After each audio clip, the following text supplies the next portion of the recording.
Good evening class 11। अभी हमारे इस चैप्टर के 2 या 3 वीडियो लेक्चर और हैं। मोस्ट प्रोबेबली आज वेडनेसडे है, तो by Sunday we will complete this lesson. सही है। और अभी तक हमने मूल पढ़ा, मूल कॉन्सेप्ट आई होप आपको क्लियर हो गया होगा। आज का टॉपिक है आपका स्टोइकियोमेट्री एंड स्टोइकियोमेट्रिक कैलकुलेशन। अब सबसे इंपॉर्टेंट चीज आती है, सबसे पहले तो जो आप टॉपिक पढ़ रहे हो उसका मतलब पता होना चाहिए आपको डेप्थ में, है ना। अगर मतलब ही पता नहीं है, हमने टॉपिक पढ़ लिया तो मतलब टाइम पास है। स्टोइकियोमेट्री का मीनिंग होता है आपकी, जैसे आपने कोई केमिकल रिएक्शन लिखी। अब जैसे मैंने लिया मीथेन, और मीथेन को मैंने बर्न करा ऑक्सीजन के साथ। तो जब भी हम हाइड्रोजन कार्बन को बर्न करते हैं, ये फॉर्म करता है कार्बन डाइऑक्साइड और ये बनाता है वाटर, H2। मीथेन गैस है, ऑक्सीजन भी गैस है, CO2 गैस है, और आपका वाटर, ये हम वेपर के फॉर्म में बनती है वाटर बनता है। जब भी आप केमिकल इक्वेशन से रिलेटेड क्वेश्चंस करोगे न्यूमेरिकल क्लास 12th में या 11th में, सबसे पहला काम है आपको केमिकल रिएक्शन को या इक्वेशन को बैलेंस करना है। अगर बैलेंस नहीं करोगे मामला वही खत्म हो जाएगा। तो पहला काम बैलेंसिंग का है। जैसे आप देखिए हाइड्रोजन 4 है, यहाँ 2 है, ये लगाया मैंने 2, बैलेंस करना है हमें। अब क्या होगा, 2 लगा दिया मैंने, ऑक्सीजन कितना हो गया 2 and 2 4, तो ये लगा दिया 2। ये जो नंबर लगाते हैं ना केमिकल्स के आगे, ये इसको हम बोलते हैं स्टोइकियोमेट्रिक कोएफिशिएंट। मतलब how many mole of reactant and product are present in a balance chemical equation are called stoichiometric coefficient. मतलब किसी बैलेंस केमिकल रिएक्शन में कितने केमिकल्स के मोल प्रेजेंट हैं, उसको हम बोलते हैं स्टोइकियोमेट्रिक कैलकुलेशन। और इससे रिलेटेड जो कैलकुलेशन होती है उसको हम बोलते हैं stoichiometric calculation on the mole concept. मतलब जैसे आपको जो मोल लगाना है, मोल हमेशा ऐसे काम नहीं करेगा आपका कि 10 ग्राम वाटर में कितने हाइड्रोजन है, 20 ग्राम CO2 में कितनी कार्बन डाइऑक्साइड है, या कितने मॉलिक्यूल CO2 के हैं। ये तो बहुत बेसिक लेवल है। एक्चुअल में 12th में जब आप मोल कॉन्सेप्ट यूज करोगे तो आपको यूज करना है किस पर, केमिकल इक्वेशन पर।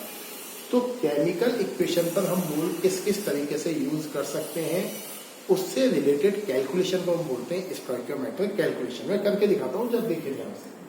जैसे देखिए CH4 का 1 मोल है, इसके कितने मोल है बेटा 2 मोल, इसका कितना मोल है 1 मोल, इसके कितने मोल है 2 मोल। तो इस इक्वेशन से आपको क्या इंफॉर्मेशन मिल रहा है मोल के टर्म में, 1 मोल CH4 ने 2 मोल ऑक्सीजन से रिएक्शन करा और 1 मोल बना कार्बन डाइऑक्साइड और 2 मोल बना वाटर। ये इंफॉर्मेशन नंबर 1।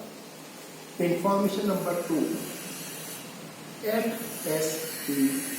अगर ये एसटीपी कंडीशन है तो 1 मोल में कितना वॉल्यूम होता है 22.4 लीटर। तो 2 मोल में कितना हो जाएगा 2 into 22.4 लीटर।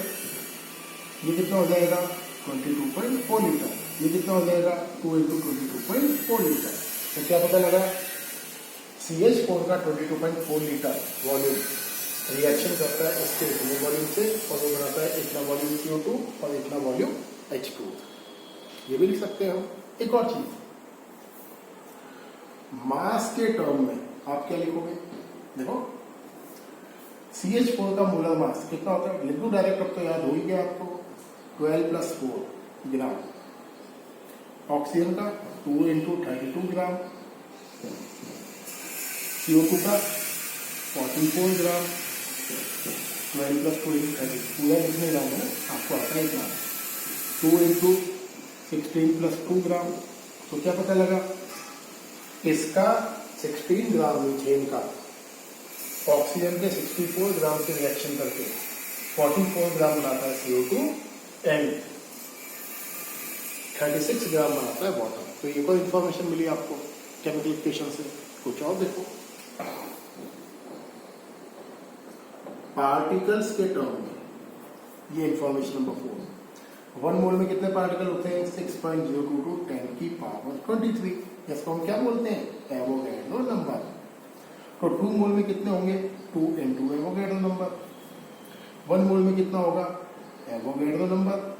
2 मोल में कितने होंगे 2 एवोगैड्रो नंबर। तो क्या पता लगा, इतने पार्टिकल CH4 के ऑक्सीजन के इतने पार्टिकल से रिएक्शन करते हैं, इतने पार्टिकल बनाते हैं CO2 और इतने पार्टिकल बनाते हैं वाटर। अब दिक्कत ये है कि जब आप बोर्ड एग्जाम दोगे तो आपको यहाँ से ये पूछ सकता है, जैसे देखिए बहुत ध्यान से सुनना मेरी बात। अब देखो CH4 के 1 मोल से कितने पार्टिकल बने वाटर के, 2 एवोगैड्रो नंबर। अगर मैं इसको हाफ मोल कर दूं, और ध्यान सुनना क्वेश्चन स्टार्ट होता है, अगर मैं इसको हाफ कर दूं तो ये भी क्या हो जाएगा, हाफ हो जाएगा। भाई अगर ये 1 मोल है तो कितने पार्टिकल्स बन रहे हैं, 2 इंटू एवोगैड्रो नंबर। और अगर मैं इसको हाफ मोल कर दूंगा तो ये भी क्या हो जाएगा, 2/2, मतलब 1 एवोगैड्रो नंबर पार्टिकल बनेंगे। तो अगर किसी केमिकल पे कोई चेंज आएगा तो उसका इम्पैक्ट सारी क्वेश्चन पर आएगा। जैसे देखिए आप, ये 1 मोल है, अगर मैंने इसको 2 मोल कर दिया तो ये भी ऑटोमेटिकली सब क्या हो जाएंगे, डबल हो जाएंगे, 4 मोल हो जाएगा, ये 2 मोल हो जाएगा, ये 4 मोल हो जाएगा। तो ये कॉन्सेप्ट है आपका स्टोइकियोमेट्रिक कोएफिशिएंट। 11th में मैंने आज तक किसी स्कूल में इसके ऊपर न्यूमेरिकल आते हुए नहीं देखा। मैं चाहता तो मैं स्किप कर देता, इसको नहीं पढ़ाता, लेकिन मन नहीं मानता है। पढ़ाना चाहिए, पूरी चीज पढ़ानी चाहिए बच्चों को, ताकि सब चीज पता हो। जैसे कई बार आपसे बोला मीथेन का 22.4 लीटर है, ध्यान से देखो, मैंने कहा अगर मैं इसका वॉल्यूम 11.2 लीटर कर दूं तो बताइए CO2 कितना बनेगा। भाई 22.4 लीटर CH4 था तो CO2 भी कितना बना था, 22.4 लीटर। अगर CH4 11.2 लीटर होगा तो ये कितना बनेगा, ये भी आधा हो जाएगा।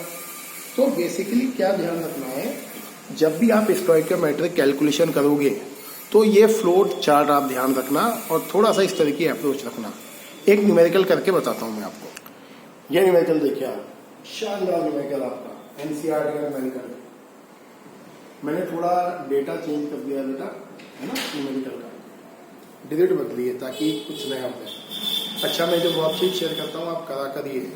आप ये मत देखिए कोई सॉल्व कर रहा है नहीं कर रहा है ग्रुप में, कि कोई डाल रहा है। जैसे एक लक्ष्मी नंदवाना है, 2-3 बच्चे और हैं, अभी नाम पूरे, एक तनिष्क है, पता नहीं, 3-4 बच्चे हैं, रेगुलर रिप्लाई करते हैं, वर्कशीट्स करते हैं, मतलब और भी करते हैं आप लोग, लेकिन फ्रिक्वेंटली करते हैं, मतलब रेगुलर नहीं कर रहे हो। कुछ बच्चे रेगुलर वर्कशीट सॉल्व करके भेजते हैं। अब ये मत वेट करिए कि कोई डालेगा नहीं डालेगा, आपको मैंने डाला है, आप सॉल्व करके भेजिए। फायदा भी तो आपका होगा 12th में, किसी और का थोड़ी होगा।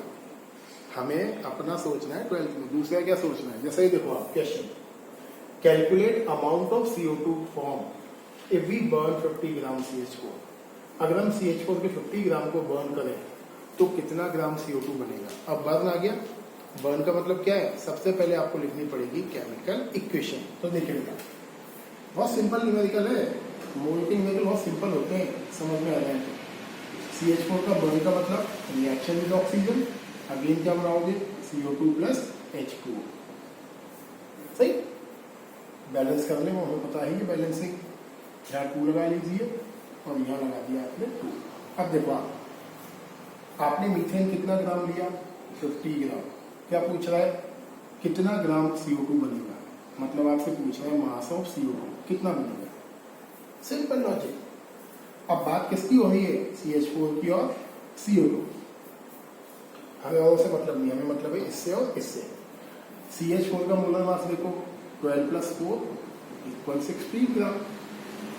CO2 का मोलर मास 12 + 32 = 44 ग्राम। तो आप क्या लिखोगे, कैसे तो बहुत डायरेक्ट है, this upon this, this upon this. X मान लेना इसको, फटाफट सॉल्व। अगर 9-10 का मेथड इजी लगता है, 16 ग्राम CH4 से 44 ग्राम बनता है CO2, तो 50 ग्राम से कितना बनेगा, वैसे लगा लेना। सही है, बट सिंपल है ये। देखिए आप क्या लिखोगे, mass of CH4 according to equation. यहाँ क्या लिख दोगे, mass of CH4 according to question. यहाँ क्या लिखोगे, mass of CO2 according to equation. यहाँ क्या लिख दोगे, mass of CO2 according to question. है वही, जिससे वो बना तो इससे क्या बनेगा, वही चीज कर रहा हूँ, बट रेशियो मिल रहा हूँ।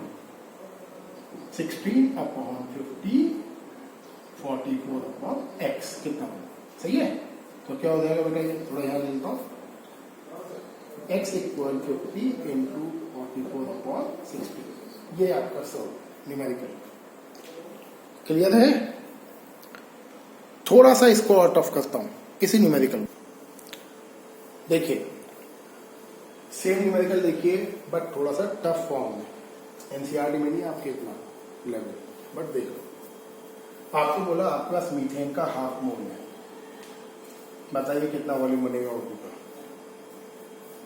मीथेन का हाफ मोल है तो बताइए ऑक्सीजन का कितना वॉल्यूम फॉर्म होगा। तो जो भी कंपेरिजन कर रहा है इसको देख के करना है। अब ध्यान से देखो, मीथेन का अगर यहाँ 1 मोल है, 1 मोल ही है, तो वॉल्यूम कितना बना, यहाँ इसके कितने बने 2 मोल, और 2 मोल का वॉल्यूम क्या होता है 2 इंटू 22.4 लीटर, मतलब 44.8 लीटर। तो आप क्या लिखोगे, 1 मोल से वॉल्यूम बनता है, सॉरी 1 मोल जो है मीथेन का है, और ऑक्सीजन का कितना वॉल्यूम चाहिए हमें 44.8 लीटर रिएक्शन करने के लिए।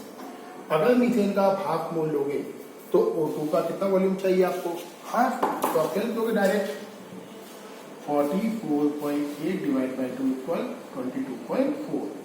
जरूरी नहीं है कि हम हर बार न्यूमेरिकल के फॉर्म में ही सॉल्व करें, कई बार हमें चीजें इतनी इजी लगती हैं कि हम सिंपली सॉल्व कर सकते हैं। कोई जरूरी नहीं होता है कि हम हर बार फॉर्मूला लगा के ही सॉल्व करें, कुछ चीजें ओरली भी हो जाती हैं। सही है बेटा।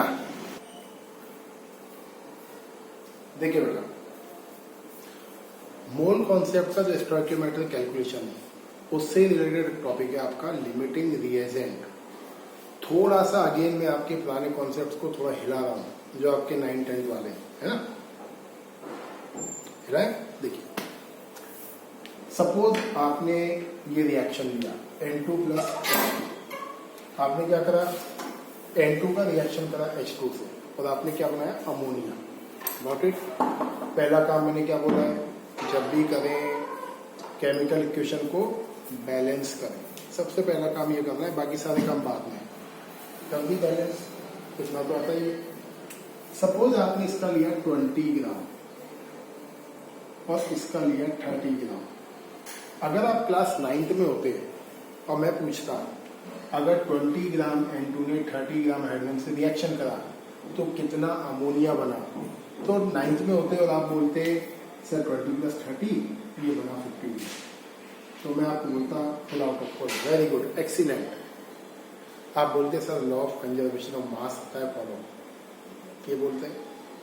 लेकिन क्लास 11 में थोड़ा सा मामला अलग है। अलग क्या है, अलग ये है कि जितना भी हम केमिकल का अमाउंट लेते हैं रिएक्टेंट का, आपने रिएक्टेंट का अमाउंट लिया, यहाँ लिया 20 ग्राम, यहाँ लिया 30 gram, it is not compulsory कि whole amount of reactant will be consumed in a chemical reaction. सही है, सुन लो मेरी बात ध्यान से पहले, ये सब मत देखना अभी नीचे लिखा हुआ।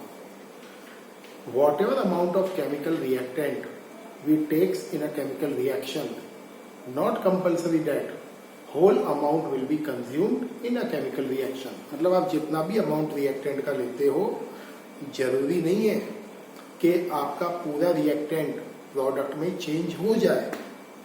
तो आप बोलोगे sir law of conservation of mass follow हो जाएगा यहाँ, तो कि हम तो ये पढ़ के आ रहे हैं कि mass of reactant equal to the mass of product. लेकिन उसमें एक पॉइंट होता है, डेफिनेशन में बोलता है किसी भी केमिकल रिएक्शन में जितना अमाउंट ऑफ रिएक्टेंट लेते हैं उतना अमाउंट ऑफ प्रोडक्ट बनता है after the completion of reaction if whole amount of reactant is consumed. अगर सारा रिएक्टेंट आपका कंज्यूम हो जाए तो जितना आपने रिएक्टेंट लिया है उतना ही बनेगा प्रोडक्ट। ये होता है। आजकल 11th की या 12th की बुक में क्या लिखा होता है, in a chemical reaction mass of chemicals remain always constant. अब ऑलवेज कांस्टेंट का क्या मतलब है, जैसे आपने 20 और 30 ग्राम लिया N2 और H2, after some time T इसका बचा 10 ग्राम, इसका बचा 15 ग्राम। सही है, तो 10 इसमें से माइनस हुआ, 15 इसमें से माइनस हुआ, तो ये कितना बनेगा 25 ग्राम। तो ओवरऑल जो मास है केमिकल का वो क्या है, कांस्टेंट है। पहले भी वो 50 ग्राम था, अब भी क्या है 50 ग्राम। तो लेटेस्ट जो डेफिनेशन है लॉ ऑफ कंजर्वेशन की वो बोलती है कि in a chemical reaction mass of chemicals always remain constant. सही है, वो इसलिए बोलती है बेटा क्योंकि जरूरी नहीं है कि आपने जितना अमाउंट लिया रिएक्टेंट का वो सारा अमाउंट कंज्यूम हो जाए। सही। दूसरी चीज, जैसे मैंने लिया इसको 20 ग्राम, वो लिख देता हूं, और मैंने लिया 30 ग्राम। जब आप केमिकल रिएक्शन स्टार्ट करोगे तो इसकी केमिकल रिएक्शन मोल के टर्म में होती है। सारी कैलकुलेशन हम करते हैं मोल से। जब भी आप 2 रिएक्टेंट लोगे, 3 लोगे, 4 लोगे, तो उन सब में से एक रिएक्टेंट ऐसा होगा जो सबसे पहले कंज्यूम होगा, खत्म हो जाएगा। जैसे आपने लिया N2 का 20 ग्राम, H2 का 30 ग्राम। सपोज अगर पहले आपका N2 खत्म हो गया और इसका ओनली अभी 25 ग्राम ही कंज्यूम हुआ है और ये भी कंज्यूम हो गया कंप्लीटली, मतलब आपका 20 ग्राम नाइट्रोजन कंप्लीटली कंज्यूम, और अभी ये कंप्लीटली कंज्यूम नहीं हुआ है। तो जैसे ये पूरा कंज्यूम होगा आपकी केमिकल रिएक्शन स्टॉप हो जाएगी। क्यों? क्योंकि आपका नाइट्रोजन तो खत्म हो गया है। अब आप बोलोगे सर हाइड्रोजन तो बचा है, तो हाइड्रोजन अकेला क्या कर लेगा? समझ में आ रही है बात? तो वो रिएक्टेंट जो केमिकल रिएक्शन में सबसे पहले कंज्यूम होता है उसको बोलते हैं लिमिटिंग रिएजेंट। क्यों? क्योंकि वही रिएक्टेंट आपके केमिकल रिएक्शन में प्रोडक्ट के फॉर्मेशन को डिसाइड करता है। सही है, उस रिएजेंट को बोलते हैं लिमिटिंग रिएजेंट। तो फिर सुन लो, a chemical reactant which is consumed first in a chemical reaction always decide the formation of product is called limiting reagent। यही चीज मैंने बताया लिखी है आपको। सही है। अब जैसे इसमें से पहले कंज्यूम हुआ आपका N2, तो लिमिटिंग रिएजेंट कौन हो जाएगा? N2। अब आप बोलोगे सर कैसे पता लगे कौन लिमिटिंग है कौन एक्सेस में है? तो उसके लिए ट्रिक होती है निकालनी, वो बताऊंगा ट्रिक धीरे धीरे करके, है ना। तो पहले करते हैं न्यूमेरिकल, फिर बढ़ते हैं आगे। देखिए देखिए बेटा, जैसे आपको आइडेंटिफाई करना है, find out limiting reagent if any और नॉट। ये भी एनसीईआरटी का आपका निबंध है। मैं आपको एनसीईआरटी के मैक्सिमम क्वेश्चंस यहीं करा दूंगा। 5-6 बचे हैं, आप ट्राई मारो ना, नहीं आया तो मैं बैठा हूं। देखिए ये केमिकल इक्वेशन आपको बताना है, ये अलग अलग क्वेश्चन है, क्वेश्चन 1, क्वेश्चन 2, क्वेश्चन 3, क्वेश्चन 4। इनमें से कौन लिमिटिंग रिएजेंट है और कौन नहीं है, और या कोई भी लिमिटिंग रिएजेंट नहीं है। जब भी हम लिमिटिंग रिएजेंट फाइंड आउट करते हैं तो हम केवल रिएक्टेंट को देखते हैं, हमें प्रोडक्ट से कोई मतलब नहीं है। क्योंकि लिमिटिंग रिएजेंट का जो डेफिनेशन है वो किसके ऊपर बेस्ड है? वो बेस्ड है आपके रिएक्टेंट के ऊपर। सही है। लिमिटिंग रिएजेंट मतलब केवल रिएक्टेंट को देखना है। अब उससे पहले इसको देखो आप, इस इक्वेशन के अकॉर्डिंग टू इक्वेशन, ये 1 एटम है ए का और मॉलिक्यूल 1 है किसका? B2 का। भाई ये भी 1 है और ये भी 1 है। सही है। ये क्या है? 1 atom of B, 1 molecule of B2। अब बोलोगे सर ये तो 2 है, 2 यहाँ लगा, यहाँ होता 2, तब मैं बोलता 2 मॉलिक्यूल। तो ये भी 1 है और ये भी 1 है। अब देखो, अगर A 2 मोल है और B 3 मोल है तो कौन ज्यादा है? अब ऐसे नहीं देखना है कि 3 है तो ये ज्यादा है, पहले समझो। अगर ये 1 है और ये 1 है तो ये 2 है तो ये भी 2 होना चाहिए। सुन लो, फिर ये 1 है और ये 1 है तो ये 2 है तो ये भी 2 होना चाहिए। तो कौन सा केमिकल ज्यादा है? आपके पास B ज्यादा है, और अगर ये ज्यादा है तो लिमिटिंग रिएजेंट कौन है? सही है। ज्यादा वाला क्या हो जाएगा? एक्सेस रिएजेंट, और कम वाला कौन होगा उसके सामने? Limiting reagent. फिर देखो, ये 1 है तो ये 1 है, ये 2 है तो ये भी 2 होना चाहिए। बट ये 3 है तो ये ज्यादा है, तो ये ज्यादा है तो इसको हम क्या बोलेंगे? Access reagent. और ये क्या होगा आपका? ये होगा लिमिटिंग रिएजेंट। ये देखो, अब देखो, ये 1 है तो ये 1 है, ये 300 है तो ये भी 300 होना चाहिए। बट क्या है? ये 300 है तो इसको भी क्या होना चाहिए था? 300। बट ये 100 ही है तो ये कम है, तो कौन है लिमिटिंग रिएजेंट? ये। क्लियर? फिर देखो, ये 1 है तो ये 1 है, ये 5 है तो इसको भी 5 होना चाहिए। बट ये कितना है? 2.5। तो कौन है लिमिटिंग रिएजेंट? ये 1 है तो ये 1 है, और ये 100 है तो ये भी 100 है। अब तो दोनों इक्वल है, ये 1 1 ये 100 100, तो यहाँ आप क्या लिखोगे, नो लिमिटिंग रिएजेंट। ये है न्यूमेरिकल नंबर आपका 1 लिमिटिंग रिएजेंट की कैटेगरी का। सही है, आगे बढ़ो। ये आज का लास्ट न्यूमेरिकल, इसको ध्यान से देखिए। 5 मार्क्स न्यूमेरिकल है, कम से कम 3 या 5 मार्क में आना है आपने, 100% चांस से आना है। ये चैप्टर आएगा 101% चांस। सही, पर बात करें 12th की, क्या 12th में इंपॉर्टेंट है? 12th में इंपॉर्टेंट नहीं है। 12th में लिमिटिंग रिएजेंट का कोई भी यूज नहीं, बट काम के पास ये बोलता है आपके पास ये केमिकल रिएक्शन है, N2 + 3H2 और ये 2NH3। क्या बोल रहा है ये? आपके पास N2 है 200 ग्राम और आपके पास H2 है कितना, 1000 ग्राम। सही, आपको बताना है अगर 2000 ग्राम N2 1000 ग्राम हाइड्रोजन से रिएक्शन करेगा तो बताइए कितना मास बनेगा अमोनिया का। क्लियर? अब क्वेश्चन आता है कि किससे कैलकुलेट करें। भाई ये इंपॉर्टेंट है हमारे लिए, ये इंपॉर्टेंट है, क्योंकि दोनों रिएक्टेंट है आपके पास। अब इन दोनों रिएक्टेंट में लिमिटिंग रिएजेंट कौन है? अब यहाँ काम की बात बोल रहा हूँ, ध्यान से सुनना मेरी बात। अगर किसी केमिकल रिएक्शन में दोनों रिएक्टेंट मेंशन हो तो आपको पहले क्या देखना है कि इन दोनों में से मेन कौन है। सही, इन दोनों में से देखना है कौन आपका लिमिटिंग रिएजेंट है। लेकिन अगर ये नहीं होता तो फिर सारा काम आसान, फिर हम क्या लिखते, this upon this, this upon this. ये समझ लेना बहुत इंपॉर्टेंट चीज है। ये मेंशन नहीं होता हमें, केवल ये मेंशन होता है 1000 ग्राम हाइड्रोजन से कितना अमोनिया बनेगा। तो यहाँ तो डिस्कशन ही नहीं है, अकेला ही है, तो अकेले में कोई सिलेक्शन का चांस ही नहीं था। तो हम क्या लिखते, this upon this, this upon this. Mass की बात कर रहा हूं मैं, 3 × 2 6 ग्राम upon 1000 gram, 2 × 18 2 × 17 34 upon x।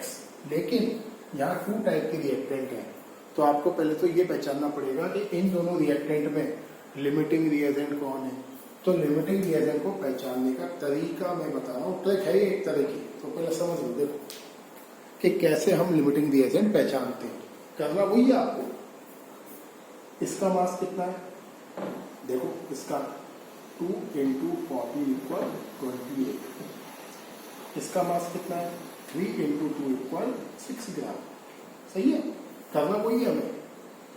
N2 according to equation, N2 according to question, mass की बात कर रहा हूं, है ना। H2 according to equation, H2 according to question. अब करना क्या है, इन दोनों में से किसी भी एक को गायब करना है। ट्रिक बता रहा हूं बेटा, ट्रिक से बहुत इजी हो जाएगा। इन दोनों में से आपको किसी भी एक को गायब करना है, रिमूव करना है किसी भी एक को इन दोनों में से। सही, अब जैसे हमने गायब करा किसमें से, हाइड्रोजन को कर ली थी, ये आपने गायब कर लिया इसको, तो आप क्या लिखोगे, 28 अपॉन 2000 और 6 अपॉन x। ये गायब कर दिया मैंने यहाँ से, है ना, एक वैल्यू। क्या हो जाएगा, x = 2000 × 6 अपॉन 28। ये कैलकुलेशन है ना। तो कैलकुलेशन करें, देखिए जब आप ये कैलकुलेशन करोगे तो ये आएगा 428.5 ग्राम। एक बार चेक कर लेना कैलकुलेशन। अब देखिए हाइड्रोजन, ये चीज ही कर रहे हैं एक्स की वैल्यू। अब देखो, अब कंपेयर करो, आपकी कैलकुलेशन के अकॉर्डिंग आपको कितना हाइड्रोजन चाहिए, 428.5 ग्राम, बट आपके पास केमिकल इक्वेशन में कितना है, 1000 ग्राम। तो आप क्या लिखोगे, we require only 428.5 gram H2, but we have 1000 gram H2। हमें चाहिए कितना, 428.5, बट हमारे पास कितना है, 1000, मतलब ज्यादा है हमारे पास। तो आप क्या लिखोगे, therefore H2 in excess। तो H2 क्या है आपका, एक्सेस में, तो H2 क्या हो गया आपका, एक्सेस रिएजेंट। देयर सो, अब इस दूसरा क्या हो जाएगा, सो N2 इज लिमिटिंग रिएजेंट। ये जरूरी नहीं होता है कि जिसका मास ज्यादा है वो एक्सेस में, कम है वो लिमिटिंग में। वो नहीं देखो, इसका मास ज्यादा है बट मोलर मास भी तो ज्यादा है 28, इसका मास 1000 है बट इसका मोलर मास तो 2 ही है। क्लियर है मामला? तो ये करके आपको क्या पता लगा कि हमें चाहिए H2 इतना बट हमारे पास है 1000, मतलब ज्यादा है H2। और जो केमिकल ज्यादा है वो कौन है? Access reagent. अगर H2 एक्सेस में है तो ये क्या हो जाएगा ऑटोमेटिकली? Limiting reagent. अब बात करते हैं, पता लगी कि आपको N2 कौन है? Limiting reagent. तो हमारा हीरो कौन है? हमारा हीरो है N2। अब आपको क्या बताना है? अमोनिया कितना फॉर्म हुआ? ये अमोनिया। तो आपको इन दोनों में से कौन लेना है? आपको लेना है N2। H2 क्यों नहीं लेना है? क्योंकि H2 क्या है? एक्सेस में है। अब वही कहानी, आप क्या लिख दोगे? N2 according to equation, N2 according to question, NH3 according to equation, NH3 according to question. पूछ रहा है NH3 कितना बना ये, तो N2 अकॉर्डिंग टू इक्वेशन कर दोगे 28, N2 अकॉर्डिंग टू क्वेश्चन कितना है 2000, अमोनिया अकॉर्डिंग टू इक्वेशन कर देते कैलकुलेट 2 into 40 plus 3 34, तो क्या हो जाएगा 34 अपॉन x। क्या बन जाएगा? x equal 34 into 2000 upon 28। ये आपका आंसर था।